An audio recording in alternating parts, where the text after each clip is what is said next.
channel is all about helping people crush it in real estate. And I know there's probably some of y'all out there who might be watching this video who are not even licensed yet. So we're gonna talk through how to get licensed as a real estate agent, specifically in Minnesota. I suspect it applies to many places around the country. What do you say? We get into it?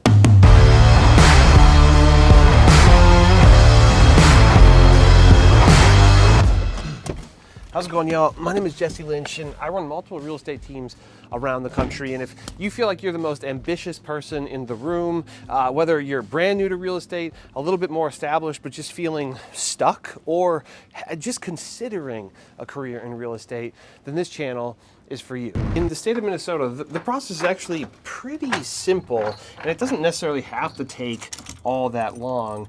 Maybe you could be licensed within a month of when you decide to do it, depending on how the timeline works out. But the first thing that you're gonna wanna do is you're gonna want to schedule classes with a real estate school.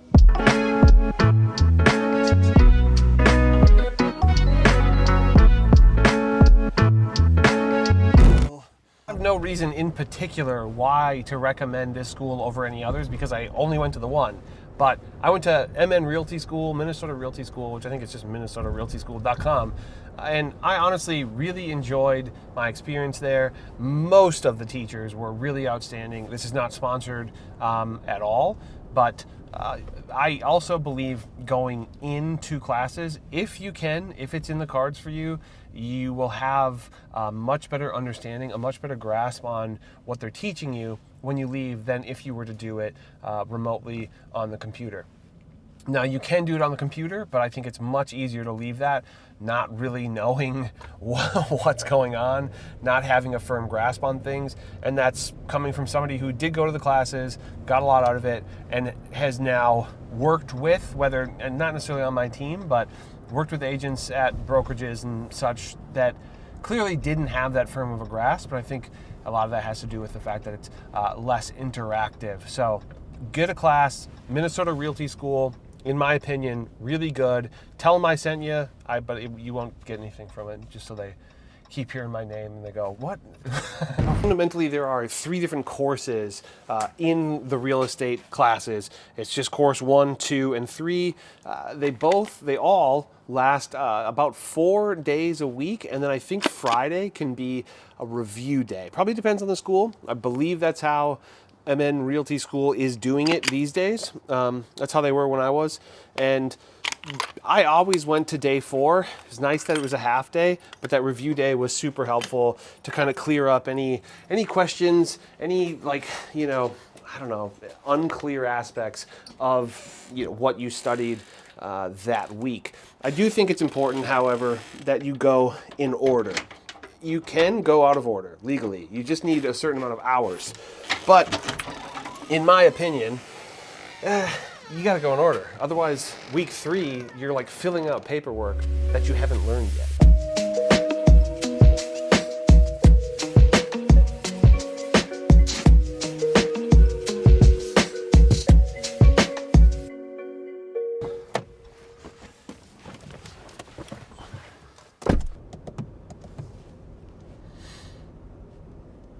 Back at the shop, and I have to work on 2 different comps that I'm doing for clients. One is for the comp of the house that they're currently making an offer on, and then the other one is comps for the house that they're going to sell if they get the offer accepted on that. So kind of working on seeing what that is. You'll learn how to do comps, probably teach it at some point on this channel, but real quick, as we're talking about how to get a real estate license, you attend 30 hours worth of classes. It's called course 1, 2, and 3. There's a state required test, and that test is 2 sections. I believe it's both a federal and a state portion of the test. Whatever school you go to, when you're done with the classes, they'll give you very clear instructions of here's what number to call, here's what website to go to, or whatever to schedule that test. That's all very simple, straightforward, and laid out by whatever school you're working with. Maybe I should have started the whole video to save a couple of you time. There are a few requirements to get a license in terms of legality. You have to be over the age of 18. You do not need a high school diploma. I don't know if you need a high school GED. I feel like I heard that you did, but I don't know if that's actually the case. Maybe it's not anymore. And the Minnesota Department of Commerce will sort of initiate a background check on you with the Bureau of Criminal Apprehension. And it's not to say that if you've committed a crime in the past that it's impossible to become a real estate agent, but there are certain crimes I think that wouldn't fly. I do know that there have been folks in the past who have had, maybe in their distant past had certain crimes committed, like maybe robbery, burglary, assault, things like that, who have gotten licensed, but probably under the pretense of some kind of additional supervision from the state or from somebody, maybe a mentor or something like that. Now, once you've scheduled your time for the test, which I think it's smart to take it right after you take your third week of courses. Some people take it after their first week of courses, but I think week 1 and 2 are a good foundation of information. 3 feels more applied and you've thought about the concepts a little bit longer.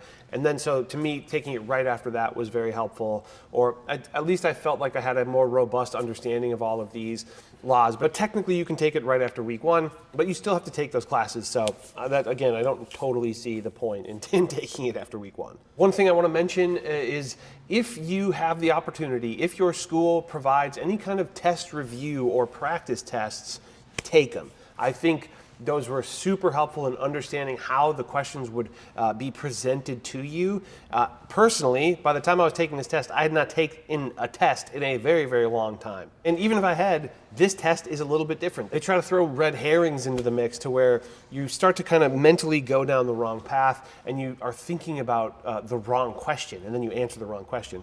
So you got to read those carefully. And I think the practice test is huge in sort of helping you understand the importance of reading the questions carefully and not getting thrown off by some of the language.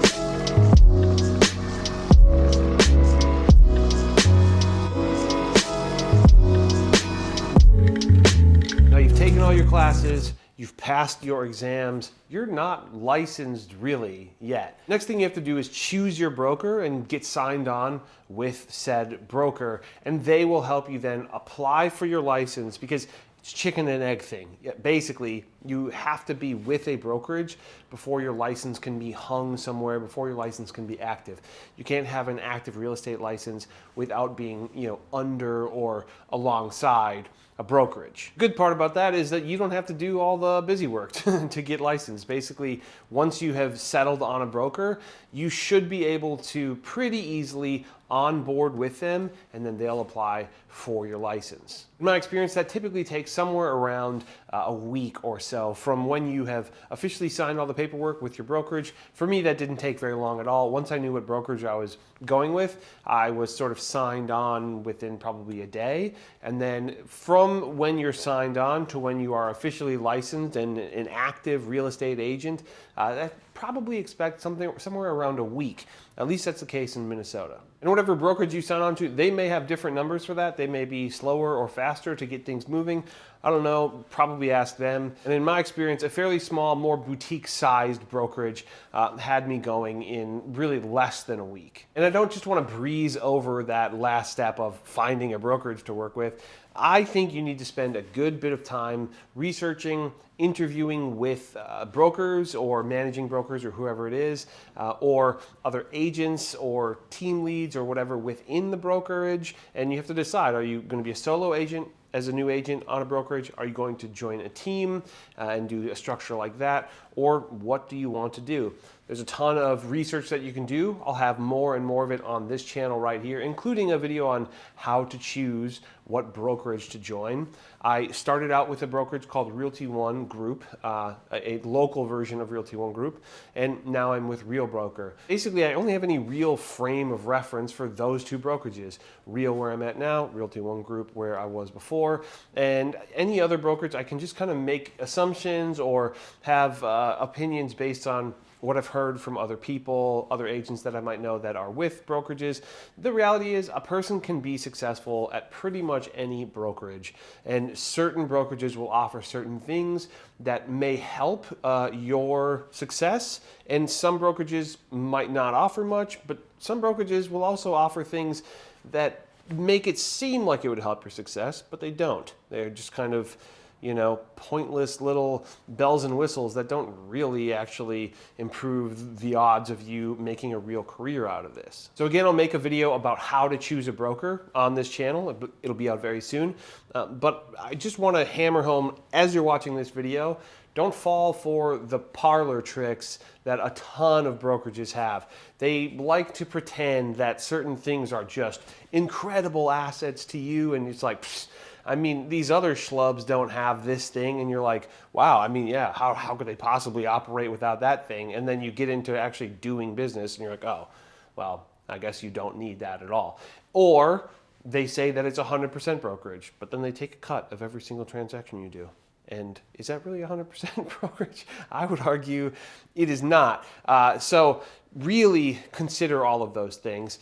Although I will say you might change brokerage some way down the line. Although I will say, whatever you choose, it's all good. There's a chance you'll change brokerage down the line. It's not the end of the world. And you're brand new, so how should you know what is the right fit for you? And frankly, the right fit for you right now as a brand new agent might not be the right fit for you in 3 years. It might not be the right fit for you in 10 years. If you start as a solo agent and want to eventually start a team, the difference in volume between brand new agent and agent who wants to start a team, or let's say agent who wants to become a broker or something like that, the volume, by which I mean money made, transactions, closed, the difference in that is going to be so massive that when you're first starting, it's going to be difficult to understand how that will affect you once you scale up that volume. And only when you're in it, only when you're sort of arriving at that, will you really have the idea of like, oh yeah, okay, now I'm there and I should probably make a change. This is not an attempt at a pitch for Real Broker. I am sure that there are multiple brokerages that will be a perfect fit for you, at least to start. I have a whole video about the pros and cons of Real Broker, which kind of talk to why I ended up going with Real Broker. And it just ends up being kind of the place that I want to settle down at. I don't think I will change brokerages from Real Broker. Who knows, right? I don't know who I'm going to be in 10 years. Maybe I'd want to start a brokerage, but right now, that's the last thing I want to do. It sounds terrible to me. And I think the structure of Real Broker is just a really, really great one to sort of grow my business on. I think there's probably a lot of people who maybe are kind of directionless, who really need a push, who wouldn't really do very well as a solo agent at Real Broker. They might just flounder a little bit. They might feel like they have no one pushing them in a certain direction. But people who don't feel the need to have somebody pushing them in a certain direction, I think Real Broker is going to be really, really hard to beat. But ultimately, you have to do your homework. You have to decide what brokerage is right for you based on your working style, your learning style, and basically what your goals are. What do you want to accomplish? And figure out what's the right platform on which to grow that business. Never forget that when you are getting into real estate as a brand new real estate agent, even if you're an agent on a team, you're starting your own business, and start thinking about it that way as soon as you can, and start thinking about it that way as soon as you can. It'll help you get out of your own way, start to grow your own business, and really give you the freedom that probably is what you're after. All right, I'll see you in the next video.